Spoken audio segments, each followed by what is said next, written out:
ब्रह्मांड की प्रत्येक वस्तु का आपस में एक ऐसा अनकहा रिलेशनशिप है जिसके अंदर हर चीज़ एक दूसरे पे चेक एंड बैलेंस रखती है।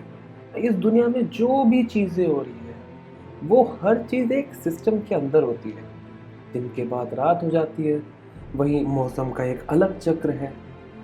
कोई भी कण हो, कोई भी पक्षी हो, कोई भी पशु हो, हर कोई इस सिस्टम के अंदर ही रहता है। बस पानी की बूंद की तरह कभी हवा में, कभी बर्फ बन के, अलग अलग रूप बदल के अपने ही चक्र के अंदर घूमता रहता है। बहुत सारे जीव तो हमें दिखते भी नहीं है, बस हवा की तरह हम उन्हें महसूस कर पाते हैं। हम भी ऐसे ही पदार्थों से बने हैं और हर अगले जीव जंतु की तरह हमारा भी एक लाइफ साइकिल है, यानी कि जीवन चक्र है, जिसमें हम मिट्टी से बने हैं और मिट्टी में जाके ही मिल जाते हैं। हर चीज़ नेचर के अंदर गिव एंड टेक का रिलेशनशिप है। प्रकृति बहुत कुछ देती भी है और आखिर में सब कुछ ले भी लेती है। यहाँ तक कि हमारे खेत की मिट्टी भी प्राकृतिक चक्रों का एक ऐसा मेल जोल है जो हमारी मिट्टी को उपजाऊ या बंजर बनाता है। जब भी ये चक्र के नियम तोड़े जाते हैं तो प्रलय आती है। इसीलिए इन चक्रों को समझना ज़रूरी है ताकि हम अपने खेत की मिट्टी को और उपजाऊ बना सकें, क्योंकि मिट्टी के बिना खेती नहीं है। आखिर एग्रीकल्चर का मतलब क्या है? एग्री यानी कि मिट्टी, सॉइल ज़मीन, और कल्चर यानी कि द वे ऑफ लाइफ, ज़िंदगी जीने का तरीका। यानी कि एग्रीकल्चर का मतलब हुआ मिट्टी के इर्द गिर्द जीने का तरीका। अब मिट्टी नहीं होगी तो क्या जियोगे भाइयों? तो इसीलिए आज हम क्रॉप रोटेशन यानी कि फसल चक्र के बारे में बातें करेंगे। दोस्तों, खेतों में लगाने के लिए किसान बहुत सारे बीजों में से कोई 2-4 फसलों का चयन करता है। इन फसलों में ज़्यादातर गेहूं और धान किसान लगाया करते हैं। और जैसे हर इंसान की अलग पसंद होती है, हर किसी को अलग टाइप का खाना पसंद होता है, उसी तरीके से फसलों को भी अलग अलग न्यूट्रिशंस की ज़रूरत होती है। और अगर हम एक ही फसल को हर साल एक ही जगह पे बार बार लगाते रहते हैं तो जो न्यूट्रिशंस होते हैं जो सॉइल के, वो सारे डिसबैलेंस हो जाते हैं। तो क्रॉप रोटेशन का पहला नियम तो यही है कि एक फसल को लगाने के बाद आप उसी फसल को दोबारा लगाने के लिए कम से कम 3 साल तक रुक जाए। पर फसल चक्र की एक और पेचीदा सी बात है भाइयों। कभी आपने ये बात नोटिस करी है कि मान लो आपने एक बार आलू लगाया और उसके अंदर मान लो कोई नेमाटोड की प्रॉब्लम आ जाती है, तो चाहे आप अगले साल टमाटर भी लगाते हैं फिर भी आप देखते हैं कि पता नहीं कहाँ से यही बीमारी टमाटर में भी लग जाती है। पर अगर कोई टमाटर के अलावा गोभी या और पत्तेदार सब्जी लगाते हैं आप, तो ये बीमारी उसमें नहीं आती। आखिर ऐसा क्यों? ऐसा इसलिए होता है क्योंकि देखो भाइयों, वैसे तो सारी फसलें अपने आप में अलग होती हैं, सभी फसलों की डीएनए स्ट्रक्चर यूनिक होती हैं अपने आप में, लेकिन फिर भी कुछ फसलें खुराक के मामले में और बीमारियों के मामले में काफ़ी सिमिलर होती हैं एक दूसरे से। इसीलिए हम इन सारी की सारी फसलों को उन सब्जियों के बीच में जो सिमिलैरिटीज़ हैं और डिफरेंसेस हैं उनके हिसाब से उनको फैमिलीज या ग्रुप्स में बांट देते हैं। ये जो एक ही ग्रुप के अंदर या फैमिलीज के अंदर जो सारे पेड़ पौधे और फसलें होती हैं, उन सब में कोई ना कोई बात कॉमन होती है। वो बात उनके पत्ते हो सकते हैं, उनकी टहनियाँ हो सकती हैं, उनके फल हो सकते हैं, फूल हो सकते हैं, उनकी खुराक एक जैसी हो सकती है। कोई ना कोई उनमें ऐसी बातें होती हैं जो सभी में कॉमन होती हैं, इसीलिए उनको हम एक फैमिली में कंसिडर करते हैं। और वैसे तो बहुत सारी फैमिलीज होती है, बहुत सारे जेनेरा होते हैं। ये पूरी एक टैक्सोनॉमी की स्टडी होती है जिसके अंदर हम प्लांट्स और एनिमल्स को क्लासीफाई करते हैं। मैं उसमें डिटेल में नहीं जाऊंगा, हो सकता है कभी और आगे आपकी रिक्वेस्ट में हम इस वीडियो पे हम बात कर सकते हैं। पर अभी के लिए मैं सिंप्लीफाई करने के लिए, आपको आसानी से समझाने के लिए सभी खेती वाली फसलों को 7-8 ग्रुप्स में बांट के बताऊंगा कि कौन कौन सी फसलें इन पर्टिकुलर फैमिलीज में आती हैं और इन सबको हम कैसे रोटेट करें ताकि लंबे टाइम तक हमारे खेत की माटी उपजाऊ रहे। भाइयों, ऐसा हो सकता है कि इन फैमिलीज़ के अंदर आने वाली फसलों के बारे में आप सुन के थोड़े से आश्चर्यचकित रह जाएं, पर मेरी बात को आखिर तक समझना, ज़रूरी पड़े तो ये वीडियो 2-3 बार देखना। मैं आपको सभी कुछ एग्जाम्पल्स के साथ डिटेल में बताऊंगा। तो सबसे पहला एग्जाम्पल हम आलू और टमाटर का ही लेते हैं, जो मैंने अभी आपको पहले बताया था कि अगर आलू के अंदर कोई बीमारी आ जाए तो वो टमाटर के अंदर भी बहुत जल्दी आ जाती है।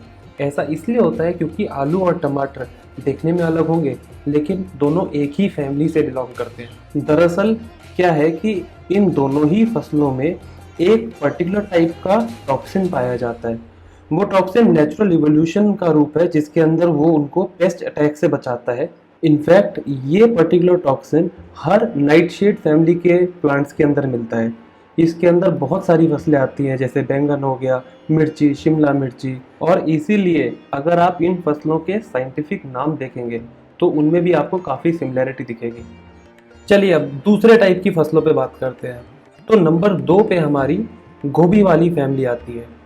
इस फैमिली के अंदर जितने भी प्लांट्स होते हैं, जितनी भी फसलें होती हैं, वो सारे मस्टर्ड फैमिली से बिलोंग करते हैं, यानी कि सरसों से। अब सुनने में तो अजीब लगेगा कि यार गोभी और सरसों एक जैसी क्यों हो सकती है, पर अगर आप इन सभी फसलों के फूल देखें तो आपको इनकी सिमिलैरिटी दिखाई देगी। तीसरे नंबर पे हमारी बेल वाली फसलें आती हैं, जो कि घिया फैमिली से बिलोंग करती हैं। इसके अंदर सारी की सारी फसलें आपकी जो बेल वाली होती है वो आ जाएंगी, जैसे कि खीरा, ककड़ी, तोरी, टिंडा, पेठा। इन फसलों की खास बात ये है कि ये सपोर्ट के सहारे बहुत लंबाई तक चली जाती हैं और इनकी जड़ें भी बहुत गहराई तक जाती है, और इसीलिए इनको भुरभुरी मिट्टी में लगाया जाता है। चौथे नंबर पे हम आपको लेग्यूम्स फैमिली के बारे में बताएंगे। इस फैमिली के अंदर आपकी जो सारी दालें हैं वो आ जाती हैं, मटर आ जाती है, आपकी सेम फली, ग्वार फली, इस टाइप की फसलें आ जाती हैं। इन सभी फसलों के अंदर जो एक खास बात है वो ये है कि इन सब के पास एक प्राकृतिक करिश्मा होता है, जिसके अंदर ये हवा का जो नाइट्रोजन है उसको ज़मीन में मिला देते हैं, और इस कदर मिला देते हैं कि अब वो आराम से दूसरे पेड़ पौधे उसे खा पाएँ, उसे कंज्यूम कर पाएँ, उसे एब्जॉर्ब कर पाएँ। इसी की वजह से ना कि सिर्फ मटर वाली फसलों को, बल्कि जो और भी इसके पास वाली फसलें हैं उनको भी नाइट्रोजन मिलने में बहुत फ़ायदा रहता है। और जैसे आपको पता ही है कि पेड़ की ग्रोथ के लिए NPK, नाइट्रोजन, फॉस्फोरस और पोटेशियम, इन तीनों का बहुत ज़्यादा योगदान होता है। 5वें नंबर पे हमारी धनिया फैमिली आ जाती है।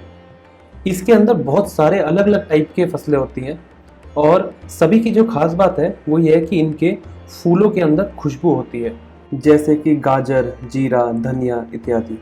जी हाँ, गाजर मूली से ज़्यादा धनिया और जीरे के करीब है, क्योंकि अगर आप इनके पत्ते देखेंगे तब समझ में आएगा कि कौन सा वाला किस फैमिली में बिलोंग करता है।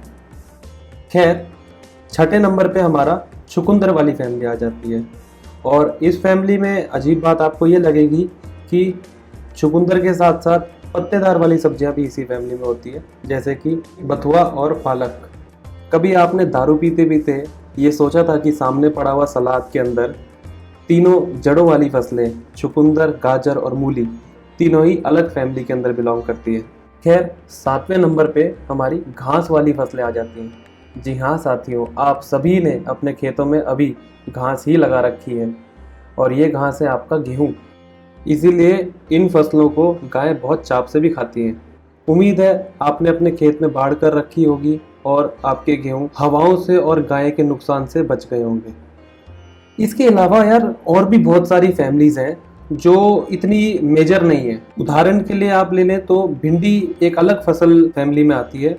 आपकी जो ये सतावर होता है वो लिली फैमिली के अंदर आती है। चावल भी एक अलग फैमिली के अंदर आती है जो वेटलैंड ग्रास वाली स्पीशीज होती है। और ये मशरूम, खुम्बी वगैरह ये फंगस फैमिली के अंदर आती हैं।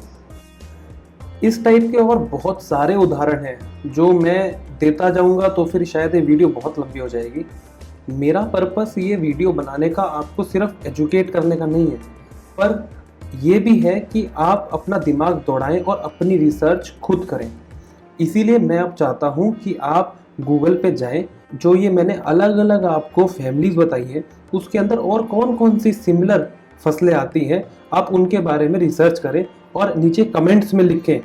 अगर आपको कोई पर्टिकुलर फसल के बारे में समझ नहीं आ रहा कि वो कौन सी फैमिली को बिलोंग करती है। थोड़ा बहुत कुछ मैं आपको सिखाऊंगा और थोड़ा बहुत कुछ आप मुझे सिखा दीजिएगा। यही तो फ़ायदा है यूट्यूब का। इतनी दूर दूर बैठे बैठे हम सारे एक साथ इस ग्रुप में आ गए हैं, जिसके अंदर हम सबकी एक मानसिकता है कि हम खेती में प्रोग्रेसिव फार्मर्स कैसे बने।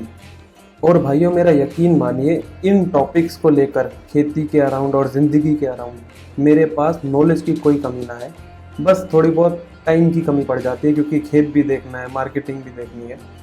फिर भी मैं अपनी तरफ से पूरी कोशिश करता हूँ कि आपको क्लियरली आसान भाषा में अच्छी वीडियोस बना के ये बता सकूँ कि आप भी कैसे मेरी तरह अच्छे नोट छाप सकते हो और सुखी की ज़िंदगी बिता सकते हो। इसीलिए अगर आपको कोई भी मन में डाउट हो इस वीडियो के रिगार्डिंग या कोई और टॉपिक कवर करवाना चाहते हो मुझसे, तो बेझिझक अपने मन की बात नीचे कमेंट्स में ज़रूर लिखिएगा। मैं सभी कमेंट्स पढ़ता हूँ और सभी के जवाब भी देता हूँ। इसी के साथ साथ मैं महीने में एक बार Q&A सेशन करता हूँ, जिसमें मैं अलग से वीडियो बना के आपके सवालों का जवाब भी देता हूँ।